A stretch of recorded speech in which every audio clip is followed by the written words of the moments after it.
बुल्ढाना ज़िले का साकरखेड़ा ये गांव काफ़ी गैर मामूली तारीख रखता है, जहां पर दो शाही लश्कर आज से 300 साल पहले आपस में टकराए और निज़ाम में अजीम तब्दीली आई। ये कहानी है मुग़ल सल्तनत के ज़वाल की शुरुआत की और एक नई हुकूमत के आगाज़ की, जिसका फ़ैसला इस जंग ने किया। 11 अक्टूबर 1724 महाराष्ट्र के एक छोटे से गांव साकरखेड़ा की इस मिट्टी पर वो दिन लिखा गया जो दक्खन की तकदीर बिल्कुल बदलने वाला था। एक तरफ मुगल सल्तनत का नुमाइंदा सूबेदार दक्खन मुबारिस खान और दूसरी तरफ एक ऐसा सरदार जो दिल्ली के तख्त का पाबंद नहीं रहना चाहता था। उनका नाम था मीर खमरुद्दीन निजामुल मुल्क। 1724 में साकरखेड़ा की जो जंग हुई, ये महज एक जंग नहीं थी, ये आज़ादी की एक इब्तिदा थी, ये दक्खन की नई सुबह थी।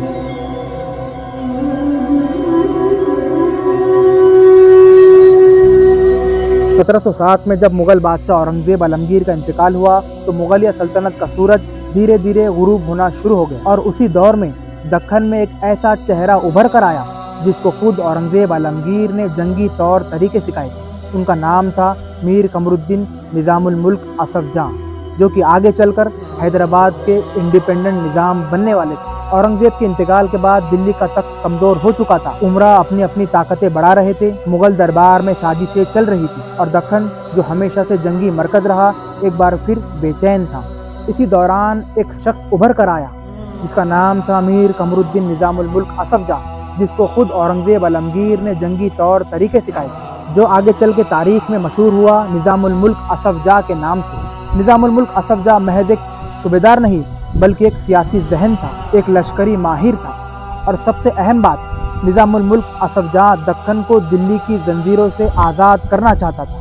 दिल्ली की कमज़ोर हुकूमत ने निजामुल मुल्क असफ जाह की बढ़ती हुई ताकत को महसूस किया और इसीलिए उन्होंने दक्खन का सूबेदार बनाया मुबारिस खान को और फिर निजामुल मुल्क के खिलाफ मुबारिस खान को जंग के लिए रवाना किया गया। निजामुल मुल्क असफ जाह और मुबारिस खान के बीच जंग तो तय थी, लेकिन उनको मकाम मिला दक्खन का ये शहर साकरखेड़ा।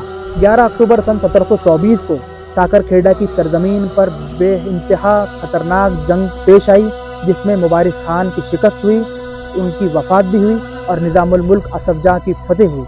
इस फतेह के बाद निजामुल मुल्क असफ जाह ने दक्खन में खुद मुख्तारी का ऐलान किया और सन 1727 में शहर औरंगाबाद में अपनी कोरोनेशन सेरेमनी की, यानी ताजपोशी की, और यहीं से शुरू हुई असफ जाही राजवंश की हुकूमत, जिसका मरकज़ निजामुल मुल्क असफ जाह ने हैदराबाद को बनाया। एक ऐसी डायनेस्टी जो कि लगभग 200 साल तक हैदराबाद से इस सरजमीन दक्खन पर हुकूमत करने वाली थी। हिंदुस्तान के बड़े बड़े मौर्रिखीन बताते हैं कि सन 1724 की ये साकरखेड़े की जंग मुगलिया सल्तनत का एक अहम मोड़ थी, जिसके बाद हिंदुस्तान की सरजमीन पर मुगलिया सल्तनत का सूरज गुरूब हो गया। हिंदुस्तान के मौर्रिखीन बताते हैं कि 1724 की साकरखेड़े की जंग मुगल सल्तनत के ज़वाल के लिए एक अहम मोड़ थी। दिल्ली कमज़ोर हो चुकी थी और मुगल सूबेदार अपने अपने इलाकों में मुस्तकिल हुकूमतें कायम कर रहे थे। बंगाल, अवध, दक्खन, यहाँ सब मुगलिया निज़ाम महज नाम का रह गया था। अगर सन 1724 में निज़ाम इस शहर में जंग हार जाते तो शायद हैदराबाद कभी उस शान तक न पहुँचता